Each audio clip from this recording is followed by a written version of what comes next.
राजस्थान की हाड़ौती, कभी जनसंघ के गढ़ रहे हाड़ौती के निवासी सियासी किले पर एक दशक से बीजेपी को ही बिठाए रखते हैं, या यूं कहें कि हाड़ौती के सियासी किले पर एक दशक से बीजेपी का भगवा झंडा ही लहरा रहा है। पिछली बार 2018 में सत्ता विरोधी लहर के बावजूद हाड़ौती की 17 में से 10 सीटों पर बीजेपी के उम्मीदवार जीते थे, जबकि कांग्रेस महज 7 सीटों पर सिमट गई थी।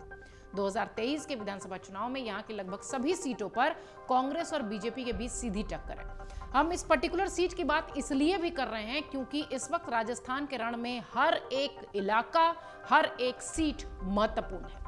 कांग्रेस कोटा के रिवर फ्रंट शहर में कराए गए विकास कार्यों के दम पर पूरे इलाके में चुनावी ताल ठोंक रही है, लेकिन ये गढ़ बीजेपी का माना जाता रहा है।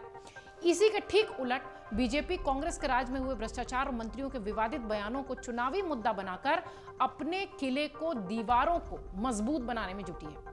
यह क्षेत्र पूर्व मुख्यमंत्री वसुंधरा राजे का सियासी गढ़ भी है। राजे झालावाड़ के झालरा पाटन सीट से चुनाव लड़ रही हैं और मुख्यमंत्री अशोक गहलोत के सबसे करीबी मंत्री शांति धारीवाल कोटा उत्तर से आते हैं। धारीवाल इस इलाके में कांग्रेस के सबसे कद्दावर नेता हैं, ताकतवर नेता हैं। हाड़ौती का सबसे प्रमुख शहर है कोटा, जो कोचिंग हब के रूप में जाना जाता है, पूरे देश में विख्यात है।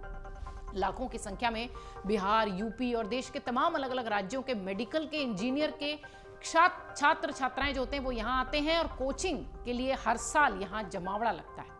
कांग्रेस का यह दावा है कि इस शहर के विकास के लिए पिछले 5 साल में 4000 करोड़ रुपए से अधिक की रकम खर्च की जा चुकी है, जिसका सीधा तौर पर चुनावी माहौल पर असर दिखेगा।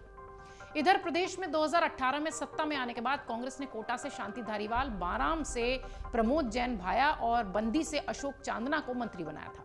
इसमें धारीवाल और भाया कैबिनेट मंत्री थे, जबकि चांदना खेल राज्य मंत्री बनाए गए थे। ये तीनों 5 साल तक किसी न किसी कारण से विवादों और चर्चाओं में रहे थे। शांति धारीवाल के नेतृत्व में पिछले साल विधायकों ने बगावत कर दी थी, जिसकी वजह से शांति धारीवाल के टिकट पर अंतिम समय तक सस्पेंस बना रहा।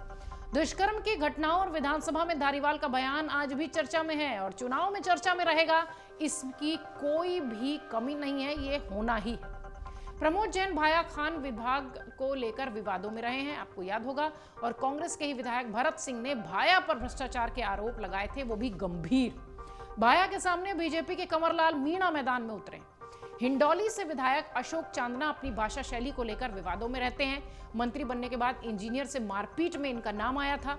मुख्यमंत्री के प्रमुख सचिव कुलदीप रांका के लिए भी सोशल मीडिया पर तल्ख टिप्पणी इन्होंने की थी। चांदना के सामने बीजेपी ने पूर्व मंत्री प्रभुलाल सैनी को उतारा है। विवादों के चलते तीनों को मुख्यमंत्री अशोक गहलोत की गारंटी पर भरोसा है।